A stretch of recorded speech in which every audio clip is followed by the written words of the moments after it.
ஆண்டவராய் இயேசு கிறிஸ்துவின் நாமத்தினாலே அன்பின் வாழ்த்துதல். கர்த்தருடைய பிள்ளைகளே, நீங்கள் எப்படி சுகமாய் இருக்கிறீங்களா? காலை தோறும் அவருடைய கிருபை உங்களுக்கு புதிதாய் இருக்கிறது. இந்த நாளிலும் ஒரு எதிர்பார்ப்போடு நீங்க ஆண்டவருடைய சமூகத்துல காணப்படுறீங்களா? இல்லை என்று சொன்ன, ஐயோ எனக்கு பல அலைச்சல்கள், ஆண்டவர் எனக்கு பதில் தருவாரா? இந்த பிரச்சனைக்கு ஒரு தீர்வு உண்டா? நான் அழுகிறதுனால என் கண்கள் மிகவும் சோர்ந்து போய்விட்டது, என் கண்களில் கண்ணீரே இல்லை என்று சொல்லும் அளவிற்கு நீங்கள் ரொம்ப கண்ணீர் வடித்து சோர்ந்து போய் இந்த நாளில் நிற்கிறீங்களா? ஆண்டவர் உங்களை காண்கிற தேவனாய் இருக்கிறார். இந்த நல்ல நாளிலும் ஆண்டவர் தம்முடைய வசனத்தை கூட உங்களோடு பேச போகிறார். தேவனுடைய வார்த்தை நிச்சயமாய் உங்களை தைரியப்படுத்தும். இந்த காலையில் ஒரு உற்சாகத்தை கொடுக்க போகிறது, ஒரு பலனை கொடுக்க போகிறது. அவருடைய வார்த்தையினால் நீங்கள் ஆற்றப்பட போகிறீர்கள், தேற்றப்பட போகிறீர்கள். அன்பு பிள்ளைகளை, நீங்கள் எதிர்ப்பார்கள், நிச்சயமா அவருடைய வசனம் உங்களை தைரியப்படுத்தும். இந்த நாளிலும் 56வது சங்கீதம் 8வது வசனம் இப்படி சொல்கிறது: என் அலட்சியங்களை தேவரீர் எண்ணி இருக்கிறீர், என் கண்ணீரை உம்முடைய துருத்தியில் வையும், அவைகள் உம்முடைய கணக்கில் அல்லவோ இருக்கிறது என்று சொல்லி சங்கீதக்காரன் இடத்திலே மிகவும் வேதனையோடு தேவ சமூகத்தை நோக்கி பார்க்கிறதை நாங்கள் அவதானிக்க முடிகிறது. அன்பானவர்களே, காத்தூரிலே பிடித்த பொழுது ஜோனாத்தான் அங்கே 7ஆம் ரிக்னோத் என்னும் பாத்தியத்தில் வாசிக்கும் தாவீது பாடின சங்கீதம் என்று சொல்லி நாங்கள் பாடுகிறோம். மிகவும் இந்த பகுதியிலே பார்க்கிற பொழுது தாவீது பாடின இந்த பாடலானது தன்னுடைய அலைச்சல்களை குறித்து, ஒரு பட்டணத்தில் அவருக்கு ஏற்பட்ட பெரிதான ஒரு வேதனையின் உச்சக்கட்ட நிலையை வர்ணனை செய்து பாடுகிறதை இந்த பகுதி சங்கீதமானது நமக்கு காட்டுகிறது. சங்கீதக்காரன் தாவீது தன்னுடைய வாழ்க்கையிலே கண்ணீர் வடித்த நேரங்கள், கதறின நேரங்கள், தன்னுடைய வாழ்க்கையில் அவமானங்கள், நிந்தனைகள், துரோகங்கள், விரோதங்கள் எழுந்த பொழுதெல்லாம் தான் என்ன செய்வதென்று அறியாமல் திகைத்து நின்ற நேரங்களில் கண்ணீர் வடித்த பொழுது கடவுள் அவரை ஆற்றி பேற்றி அரவணைத்து அவருக்கு செய்த அற்புதத்தை குறித்து இந்த பகுதியிலே நாங்கள் பார்க்கலாம். கண்ணீர் வடிக்கிற அந்த நிலையானது மிகவும் ஒரு கடினமானது. தேவன் நாம் படுகிற ஒவ்வொரு சூழ்நிலைகளிலும், ஒவ்வொரு நிலைகளிலும் நம்மளை காண்கிறவராய் இருக்கிறார்.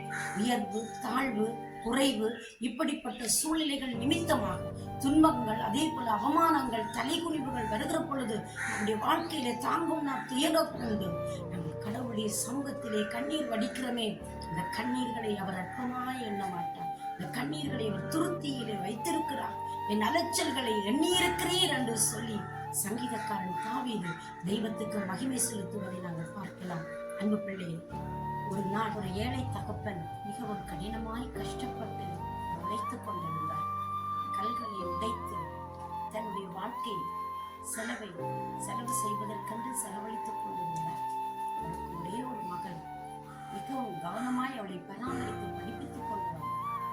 ஒரு நாள் அந்த மகள் தன்னுடைய படிப்பிற்காக ஒரு தொகை பணத்தை தன் தகப்பனிடத்தில் கேட்டார். அந்த தகப்பன் இரவு பகலாக உழைத்து நிமித்தமாக கைகளிலே காயங்கள் ஏற்பட்டது. இந்த காயங்களிலே வடிந்த ரத்தம் தோய்ந்த பணத்தை அந்த மகளுக்கு கொடுத்த பொழுது, அந்த பணத்தை மகள் பார்த்த பொழுது இதில் என்ன ரத்தம் சொட்டுகிறது என்று சொல்லி அவதானிக்கிற பொழுது தன் தகப்பனிடத்தில் கேட்ட பொழுது அந்த தகப்பன் தன் 2 கைகளையும் விரித்து காண்பித்த பொழுது மகள் ஒவ்வொரு அழ ஆரம்பித்தார். இந்த கண்களில் இருந்து கண்ணீர் சொரிய ஆரம்பித்தது. தன் தகப்பன் தனக்காய் கடினமாய் உழைத்ததையும் தன் வாழ்க்கைக்கு விடியலுக்காய் அவர் பிரயாசப்பட்டதை நினைத்த பொழுது அந்த மகளால் தாங்க முடியாது. வாழ்க்கையில் சவால் எடுத்தார், தான் சாதிக்க வேண்டும் என்று துணிந்தார். நல்ல பட்ட படிப்பை முடித்து ஒரு வைத்திய அதிகாரியால் மாறினார். அந்த தகப்பனுடைய கண்ணீருக்கு, அவருடைய உழைப்பிற்கு மதிப்பளிக்கும் வகையில் தன் வாழ்க்கையில் சாதித்து காட்டினார்.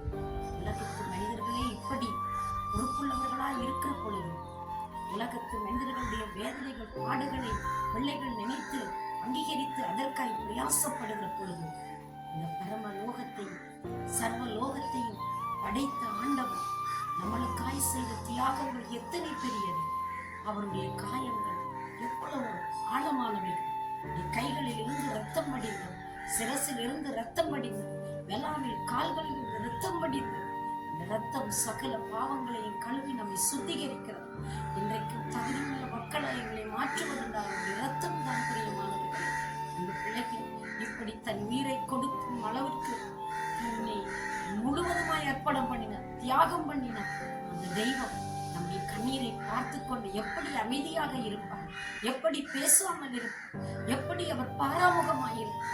நீ அழுகிற அழுகையின் கண்ணீரை என் தேவன் காண்கிறார். என்னுடைய வாழ்க்கையிலே குழந்தை செல்வமே என்று அழுகிறதை காண்கிறார்.